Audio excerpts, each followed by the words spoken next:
Hi, this tutorial is the second in the Pharmacokinetics series.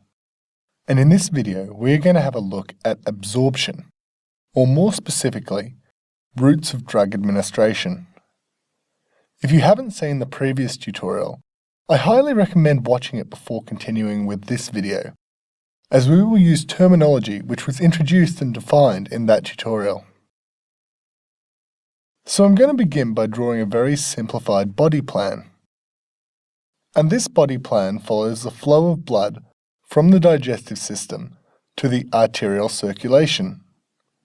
So let's see how this happens.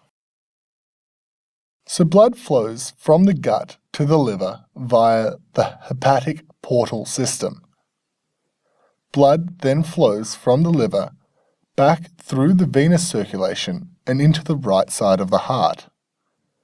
The blood then flows through the pulmonary arteries to the lungs.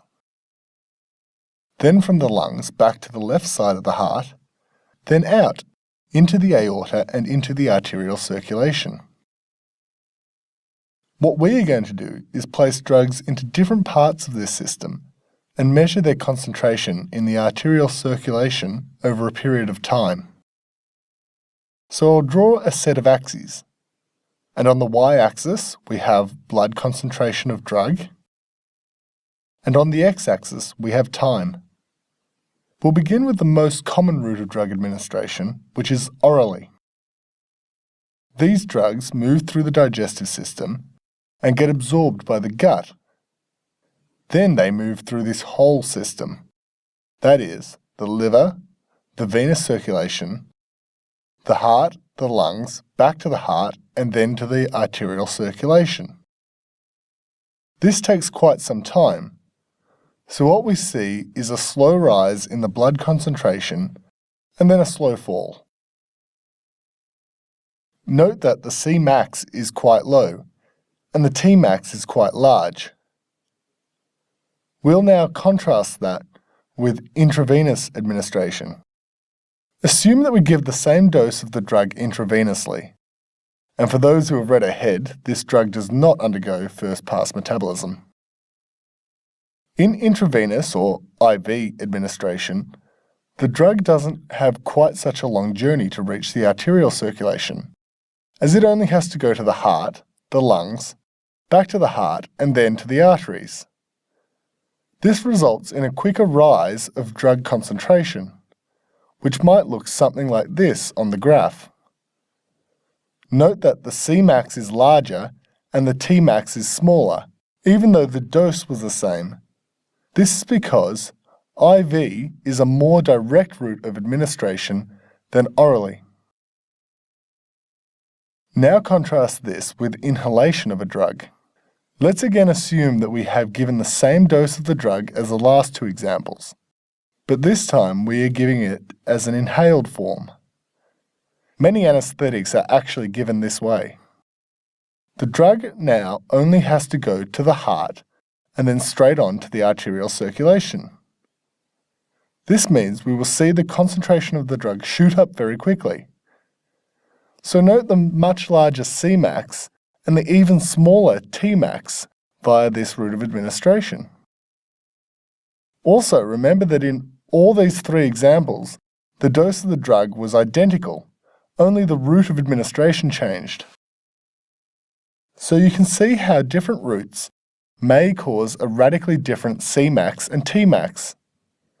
This is important when considering the applications for certain drugs. For instance, if you need pain relief quickly, then an IV analgesic will get into the system much quicker than an oral one. Conversely, a drug which has side effects at high concentrations may be toxic if given intravenously, but the same dose might be safe if given orally. Now I have three more points I want to make.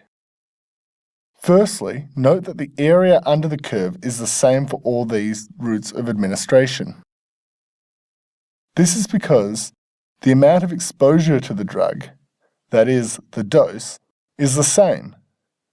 Just some routes of administration spread the dose out over a greater length of time. Secondly, you might be wondering why the same drug is excreted at different rates, or more simply, why curve number 3 falls quicker than curve number 1. Without going into too much detail, I have chosen to show a drug that conforms to first-order kinetics. If you don't know what that means, it's okay. We'll cover all this in a later tutorial. But it basically means that the rate of excretion is proportional to the current concentration of the drug. If the concentration of the drug is high, then it will be excreted faster than if the concentration is low. Also, it's important to note that the half-life of the drug is the same regardless of the route of administration. This is because the half-life is a property of the drug, not the route. It will take the same amount of time for the drug to reach half of the Cmax orally as it will to reach half of the Cmax intravenously. This is because the Cmax is different for each route of administration and the rate of excretion is proportional to the current concentration of the drug. In the next tutorial, we'll look at the metabolism of drugs. In particular, we'll look at the actions of cytochrome P450 in the liver. If you've enjoyed this tutorial, please help us produce more by making a donation at www.handwrittentutorials.com.